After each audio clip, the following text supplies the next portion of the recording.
والصلاة والسلام على سيد الأنبياء والمرسلين وعلى آله الطيبين الطاهرين وأصحابه أجمعين. أما بعد فأعوذ بالله من الشيطان الرجيم. بسم الله الرحمن الرحيم. محمد رسول الله والذين معه أشداء على الكفار رحماء بينهم تراهم ركعا سجدا يبتغون فضلا من الله ورضوانا. صدق الله مولانا العظيم. إن الله وملائكته يصلون على النبي يا أيها الذين آمنوا صلوا عليه وسلموا تسليما. اللهم صل على سيدنا ومولانا محمد وآله وعترته بعدد كل معلوم لك. ذوق کا یہ بھی ایک انداز ہے کہ سرکار کا ذکر آئے تو بلند آواز سے تو سلام پڑھا جائے. اللهم صل على سيدنا ومولانا محمد وآله وعترته بعدد كل معلوم لك. والصلاة والسلام عليك يا سيدي يا رسول الله وعلى آلك وأصحابك يا سيدي يا حبيب الله. الصلاة والسلام عليك يا سيدي يا جد الحسن والحسين. الصلاة والسلام عليك يا سيدي يا إمام القبلتين. حمد و صلاۃ کے بعد عزت و تکریم کے لائق معزز محترم سامعین و حاضرین، بالخصوص ورمائز الاحتشام سادات گرامی قدر، اللہ رب العزت کی بارگاہ میں ہم ملتجی ہیں کہ اللہ ہماری آج کی اس مجلس کو خالصتاً اپنی رضا اور خوشنودی کے لیے اپنی بارگاہ میں شفیع قبول نصیب فرمائے. اپنی شان اور مقام اور مرتبہ کے مطابق محمد و آل محمد علیہ السلام کے توسل کے ساتھ اس پر ہمیں اجر و ثواب نصیب فرمائے. یقیناً آپ کافی دیر سے تشریف فرما ہیں اور محفل نعت سے آپ معذور ہو رہے تھے.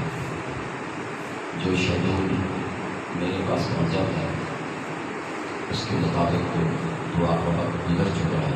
7:30 بجے دعا کرنی تھی اور ابھی جو وقت ملا ہے اس کے اندر اپنے عنوان پر یا اپنی گفتگو کو سمیٹنا میرے پاس میں نہیں ہے.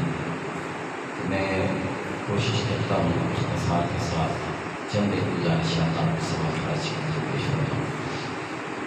ماہ ذی الحج ہے اور اس کے آخری ایام نہیں بلکہ آخری دن نظر آ رہا ہے اور یہ سارا ماہ قربانیوں سے لبریز ہے.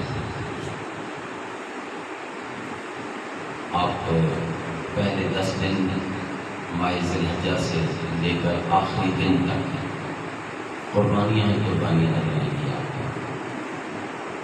اور پھر اگلا ماہ محرم الحرام کا سٹارٹ ہونے والا ہے. اس میں بھی قربانیاں ہی قربانیاں ہیں. اور فیام میں علماء کہتے ہیں کہ اسلامی سال کی ابتدا بھی قربانی کے ساتھ ہے اور اسلامی سال کا اختتام بھی قربانی کے ساتھ ہے. قربانی کیا چیز ہے؟ قرآن مجید فرقان حمید نے اس کی طرف نشاندہی کرتے ہوئے ایک جملہ کہا ہے. 4 پارے کی پہلی آیت لن تنالوا البر حتى تنفقوا مما تحبون. قربانی یہ ہے کہ جو تمہیں سب سے زیادہ پیاری چیز ہو وہ اللہ کی راہ میں خرچ کی جائے یا قربان کی جائے. اور میں سمجھتا ہوں کہ انسان سب سے زیادہ اپنی جان کو عزیز رکھتا ہے. مال کا قربان ہوتا ہوا آپ دیکھتے ہی ہیں، جانور قربان ہوتے ہوئے آپ دیکھتے ہیں، وقت قربان ہوتا ہوا دیکھتے ہیں، منصب قربان ہوتے ہوئے دیکھتے ہیں. مگر سب سے زیادہ جو عزیز تر چیز ہوتی ہے وہ جان سے بھی بڑھ کر وہ اپنا نفس اور اس کی خواہشات ہوتی ہیں. ان کو قربان کرنا سب سے بڑا مشکل عمل ہوتا ہے. اور جو اپنی نفسانی خواہشات کو اللہ کی راہ میں قربان کر دیتے ہیں پھر ان کے سامنے بیٹے کے گلے پر خود اپنے ہاتھ سے چھری چلانا مشکل کام نہیں ہوتا. جو اپنی خواہشات کو اور اپنی مرضیات کو رب تعالیٰ کی مرضی پر فنا کر دیتے ہیں، پھر وہ اپنی آنکھوں کے سامنے 72 لاشیں تڑپتے ہوئے دیکھنا ان کے لیے کوئی مشکل کام نہیں ہوتا۔ لہٰذا دور حاضر میں بھی جس چیز کی اشد ضرورت ہے قربانی کے اعتبار سے، آپ 5 لاکھ روپے کا اونٹ لے کر آپ اللہ کی راہ میں 10 سے 11 یا 12 کو اگر قربان کرتے ہیں، اور اس کے ساتھ ساتھ آپ نے اپنے نفس کے اندر ایسی خواہشات پالی ہیں کہ جس سے تکبر، انا اور غرور چھلکتا ہوا نظر آتا ہے، وہ 5 لاکھ کا قربان کیا اور اونٹ کسی کام کا نہیں۔ سب سے پہلی بات تو یہ ہے کہ آپ نے جو اللہ کی راہ میں اپنا منصب، اپنی جائیداد، اپنا مال، اپنے جانور قربان کیے ہیں، اس سے پہلے یہ دیکھنا ہے کہ آیا آپ نے اپنے نفسانی خواہشات کی جو قربانی کی ہے، یہ سب سے بڑی قربانی ہے۔ میں اس کی ایک مثال دے کر پھر جو قرآن میں جتنی آیت تلاوت کی ہے اس کا ترجمہ صرف آپ کے سامنے رکھوں۔ یہ 26 ذی الحجہ کا دن شہادت حضرت سیدنا عمر بن خطاب رضی اللہ تعالی عنہ۔ اب دیکھیں خواہشات کس طرح مٹائی جاتی ہیں۔ آپ نے جب کلمہ پڑھ لیا اور رسول اللہ صلی اللہ علیہ وسلم کی غلامی میں آ گئے اور سرکار کے ساتھ سر عام عبادات کا سلسلہ شروع ہوا، کچھ ٹائم کے بعد جب حضرت فاروق اعظم رضی اللہ تعالیٰ عنہ کی سرکار کے ساتھ محبت، لگن اور ہر وقت پیش رہنا یہ دیکھا، تو ایک مرتبہ میرے آقا کریم نے پوچھ لیا، عمر تو مجھ سے کتنی محبت کرتے ہو؟ مجھ سے کتنی محبت کرتے ہو؟ یہ حدیث کے الفاظ ہیں۔ سیدنا عمر پاک رضی اللہ تعالیٰ عنہ فرماتے ہیں، یا رسول اللہ، یہ جو میری پسلیوں کے اندر پھنسی ہوئی جان ہے، اس کو چھوڑ کر باقی ساری جہان کی چیزوں سے اور سب جہانوں سے بڑھ کر میں آپ سے محبت کروں۔ میرے آقا کریم علیہ السلام نے فرمایا، عمر ابھی تیرا ایمان مکمل نہیں ہوا۔ آپ دیکھ لیں کہ لن تنالوا البر حتی تنفقوا مما تحبون، جو نیکی کا کمال ہے اس کو حاصل کرنے کے لیے، وہ جو ایمان کیا حسن ہے اس کو حاصل کرنے کے لیے سرکار نے اپنے اس صحابی کو کیا کہا ہے جس صحابی کے بارے میں علماء نے لکھا ہے سب مرید رسول ہیں اور عمر مراد رسول ہیں۔ آپ نے فرمایا، لا تم ایمانوں کا، ابھی تیرا عمر ایمان مکمل نہیں ہوا۔ یا رسول اللہ کیوں؟ فرمایا، ایمان تو اس کا مکمل ہوتا ہے جو اپنے نفسانی خواہشات یعنی اپنی جان سے بھی بڑھ کر میں محمد کے ساتھ محبت کرنے والا ہوں۔ اب سرکار کو جہاں صلی اللہ علیہ وسلم کے سامنے عمر پاک نے بھی دیر نہیں کی کہ گھر جاتے، بیوی سے مشورہ کرتے، بچوں سے مشورہ کرتے، اپنے دوستوں سے بھی مشورہ کرتے کہ یار اتنا بڑا میں فیصلہ کرنے لگا ہوں، کل اگر جان مانگ لی گئی تو پھر میں کیا کروں گا؟ اتنا مشورہ کرنے کی بھی آپ نے زحمت گوارا نہیں کی، ادھر ہی بیٹھے ہوئے فرمایا، یا رسول اللہ، میں اللہ کی عزت کی قسم اٹھا کے کہتا ہوں عمر کو اپنی جان سے بھی بڑھ کر محمد عربی پیارے ہیں۔ بس یہ جملہ کہنے کی دیر تھی، آگے بھی رحمتوں کا دریا ٹھاٹھے مار رہا تھا اور آپ نے بھی دیر نہیں کی۔ رحمت للعالمین نے میرا آقا نے فرمایا، الان تم ایمانوں کا یا عمر، ابھی ابھی عمر تیرا ایمان مکمل ہو گیا، ابھی ابھی تیرا ایمان مکمل ہو گیا۔ یعنی نفسانی خواہشات کو اور اپنی جان جس کو ہم عزیز تر رکھتے ہیں اس کو قربان کر دینا، یہ سب سے بڑا کمال ہوتا ہے۔ ان نفوس قدسیہ کی شان میں اللہ رب العزت نے ارشاد فرمایا، محمد رسول اللہ، محمد صلی اللہ علیہ وآلہ وسلم۔ سارے درود پڑھے، رسول کا نام آئے تو درود پڑھنا واجب ہو جاتا ہے۔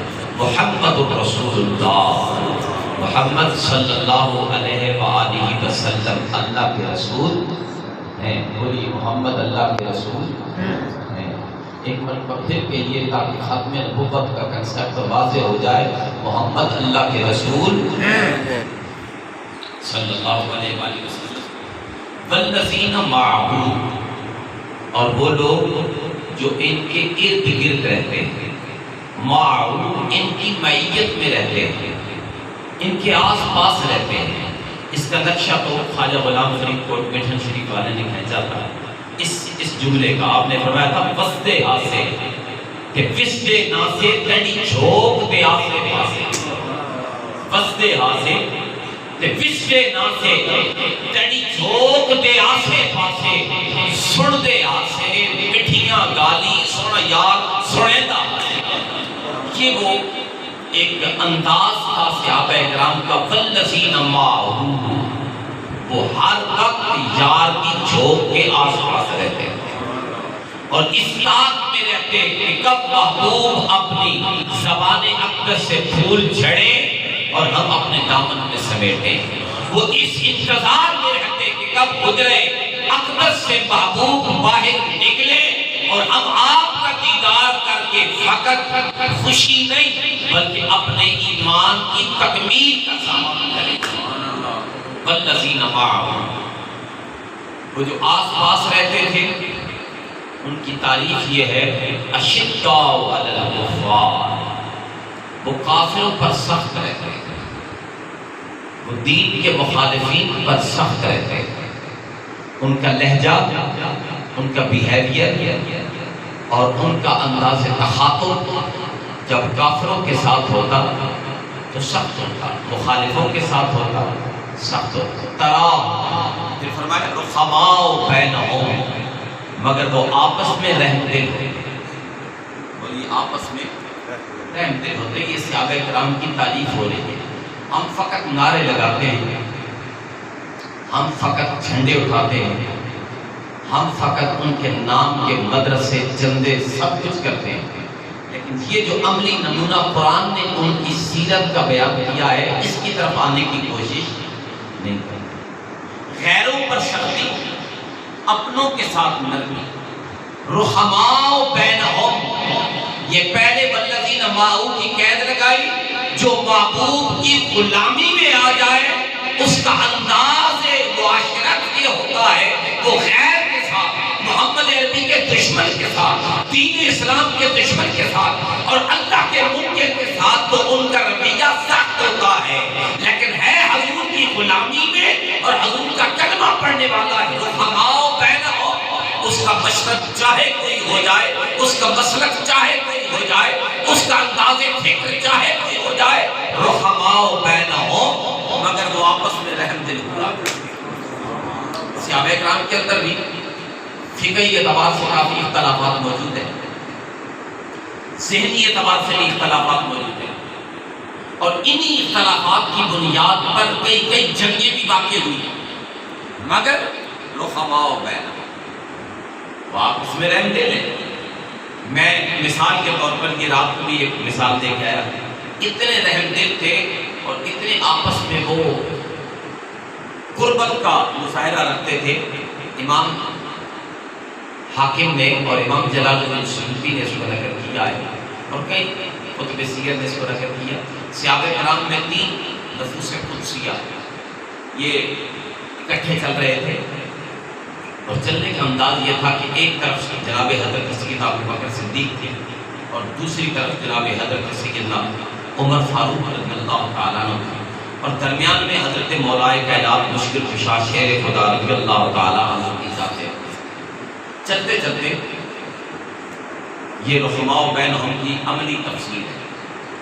جناب حضرت سیدنا ابوبکر صدیق رضی اللہ تعالیٰ عنہ نے فرمایا، علی آپ تو ہمارے دونوں کے درمیان اس طرح لگتے ہیں جس طرح لنا میں نون ہوتا ہے، جس طرح لنا میں نون ہوتا ہے۔ لنا لکھے نا تو لام لمبا ہے، نون چھوٹا سے ٹھنڈا سا بنتا ہے، پھر الف لمبا ہے۔ تو چونکہ قد کے اعتبار سے جناب ابوبکر پاک جناب عمر پاک دونوں قد کے اعتبار سے قدرے بڑے تھے اور جناب حضرت علی المرتضیٰ قدرے کم تھے، چھوٹے نہیں تھے۔ کوئی صحابی مرتبے کے اعتبار سے چھوٹا نہیں ہوتا، لفظ چھوٹا ان کی شان کو جلتا ہی نہیں ہے، قدر قد کے اعتبار سے کم تھے، تھوڑا ان کا قد کم تھا، تو جناب ابو بکر پاک نے وہ نقشہ کھینچا اپنے آپس میں چلنے کا، فرمایا تم کو ہمارے درمیان ایسے لگتے ہو جیسے لنا میں نون ہوتا ہے، چونکہ رحماء بینہم کی عملی تفسیر تھے تو مولا علی مسکرا پڑے، فرمایا ابو بکر تم نے یہ تو سوچ لیا ہے کہ میں ایسا ہوں جیسے لنا میں نون ہوتا ہے، کبھی یہ بھی سوچا ہے کہ نون کے بغیر لنا رہتا کیا ہے؟ نون کے بغیر لنا رہتا کیا ہے؟ تو نون نکال دیا جائے تو پیچھے کیا رہتا ہے؟ لا۔ اس کا مطلب ہے مولا علی مشکل کشان نے اس نے اس مزاح کے انداز میں جس طرح انہوں نے فرمایا کہ یہ بھی بتا دیا ہے اگر نون نکال دو پھر نہ ابو بکر کا کوئی مقام نہ عمر کا کوئی مقام ہے، یعنی علی کے درمیان میں رہنے کے ساتھ تمہاری شان بھی بلند ہو رہی ہے۔ اس کا مطلب یہ ہے کہ ان کا آپس میں رحم دلی اور آپس میں رحماء بینہم کا عملی مظاہرہ ہے۔ آپ میں ہزاروں ایسی مثالیں آپ کو دی جا سکتی ہیں، یہ ہم کب کریں گے؟ یہ عملی نمونہ ہم کب اپنائیں گے؟ اگر کسی شیخ طریقت کے مرید نے دوسرے شیخ طریقت کے مرید کے ساتھ بات کرتے ہوئے اس کے شیخ کے بارے میں کوئی ہلکی بات کہہ دی، اس نے فوراً قلم اٹھایا اور ساتھ کافر لکھ دیا، تو گیا نہیں، نہ سنی رہا، نہ مسلمان رہا، نہ عاشق رہا، کچھ بھی نہیں رہا، کلمہ پڑھ رہا ہے، نماز پڑھ رہا ہے، روزہ رکھ رہا ہے، حج کر رہا ہے، لیکن مسلک سے، مشرب سے، عشقیت سے، محبیت سے، اہل سنت سے، مسلمانی سے نکل گیا۔ کیوں؟ میرے شیخ کو جو نہیں مانتا، جو کسی قائد کو مان رہا ہے دوسرے قائد کو نہیں مانتا، وہ کہتا ہے تو بھی گیا، جو کسی امام کو مانتا ہے دوسرے امام کو مانتا ہے وہ بھی گیا۔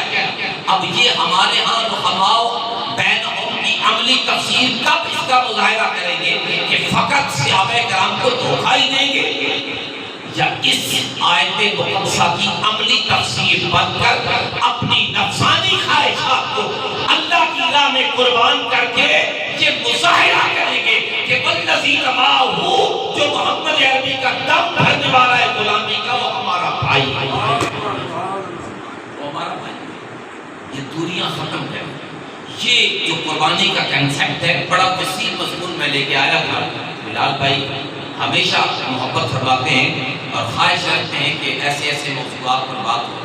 قربانی کیا چیز ہے؟ در حقیقت صحابہ کرام کی حیات مقدسہ کا وہ طرز عمل ہے جو انہوں نے اپنی نفسانی خواہشات کو اور مرضیات کو اللہ اور اس کے رسول کی مرضیات پر قربان کر کے پھر اس کے بعد یہ عملی مظاہرہ کیا ہے۔ دیکھو ہم کافروں کے ساتھ تو سخت ہیں مگر رحماء بینہم آپس میں بڑے رہتے ہیں۔ اس کی ایک مثال دے کر میں بات کا ختم کرتا ہوں۔ یہ دیکھیں رحماء بینہم،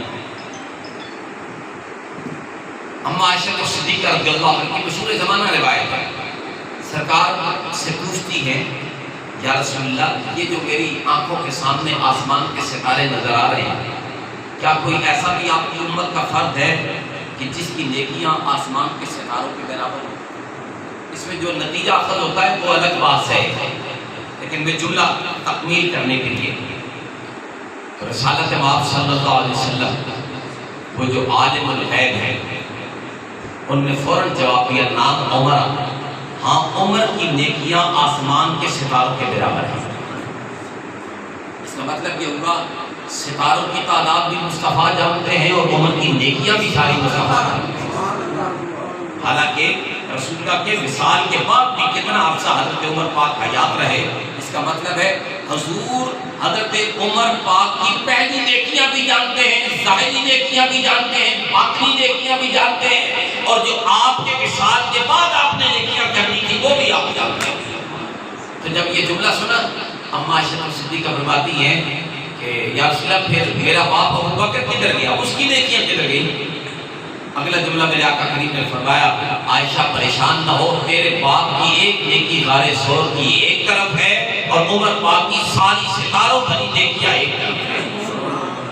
اب یہ جملہ جب سن لیا اما عائشہ صدیقہ نے سنا تو لازمی بات ہے یہ جملہ اپنے باپ ابو بکر صدیق کو بتا آیا ہوگا، بتائے بات جب صحابہ کرام میں پھیلی، اب لازمی بات ہے اندر سے اندر کوئی نہ کوئی بات تو آتی ہے، لیکن رحماء بینہم کا عملی نمونہ دیکھیں۔ حضرت عمر پاک رضی اللہ تعالیٰ نے پھر زندگی بھر معمول جناب حضرت عمر پاک نے بنا لیا تھا، وہ جناب ابوبکر صدیق کی منت کیا کرتے تھے، ابو بکر میری ساری زندگی کی نیکیاں لے لو، مجھے خالص طور کی ایک نیکی عطا فرما۔ یہ رحماء بینہم کا عملی نمونہ تھے وہ آپس میں۔ یہ وہی عمر پاک ہیں کہ میں اس بات پر اختتام کرتا ہوں، یہ رحماء بینہم ہے۔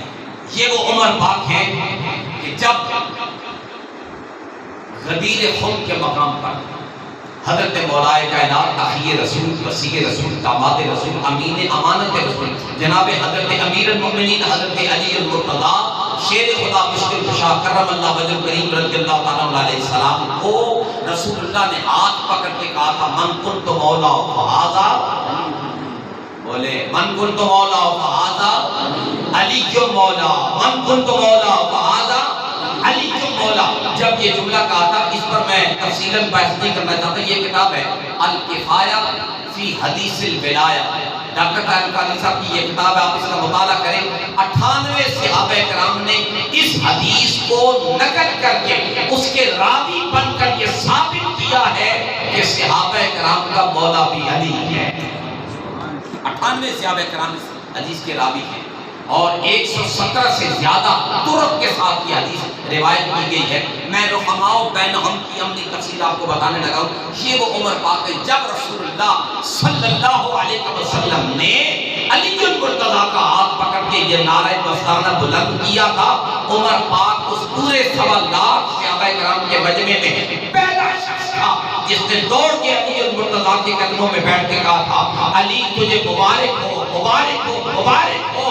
اور یہ اعلان سن لے جس طرح رسول اللہ نے کہا تھا انت مولایا وانت ولی کل مومن، تو ہر مومن کا بھی مولا ہے اور میں عمر کا بھی ولی ہوں۔ نعرہ تکبیر، نعرہ رسالت، نعرہ اپنی گفتگو کا اختتام کرتا ہوں۔ جو مجھے ٹائم دیا گیا تھا اس پر بھی میں 4 منٹ زیادہ لے گیا ہوں معذرت خواہ ہوں شاہ صاحب سے۔ ذکر حیدر سن کر جس کو اچھا لگتا ہے، ذکر حیدر سن کر جس کو اچھا لگتا ہے، کوئی رشتہ نہ بھی ہو تو اپنا لگتا ہے۔ کم از کم شاعر تو بیٹھے ان کو تو سمجھ آ جانی چاہیے اور ان کی تو سبحان اللہ نکلنی چاہیے۔ یہ بھی اہل ذوق میں ذوق کا یہ بھی انداز ہونا چاہیے۔ بڑے چپ چاپ بیٹھے رہنا یہ کوئی ذوق نہیں ہوتا، ذوق یہ ہے محبوب کے نام پہ بچن جانا۔ ذکر حیدر سن کر جس کو اچھا لگتا ہے، کوئی رشتہ نہ بھی ہو تو اپنا لگتا ہے۔ باب شہر علم کے آگے کیا باب خیبر، باب شہر علم کے آگے کیا باب خیبر، سچ پوچھو تو ایک کھلونے جیسا لگتا ہے، سچ پوچھو تو ایک کھلونے جیسا لگتا ہے۔ سمجھو اس کا عشق ہے کامل حیدر مولا سے، سمجھو اس کا عشق ہے کامل حیدر مولا سے۔ حب علی میں جس پر احسن فتویٰ لگتا ہے، حب علی میں جس پر احسن فتویٰ لگتا ہے۔ اللہ رب العزت ہماری آج کی اس بزم کو اپنی بارگاہ میں شرف قبولیت نصیب فرمائے اور اپنی نفسانی خواہشات کو اللہ اور اس کے رسول کی راہ پر قربان کر کے طرز حیات صحابہ کرام کے مطابق رحماء بینہم کا عملی نمونہ پیش کرنے کی توفیق عطا فرمائے۔ وآخر دعوانا الحمدللہ۔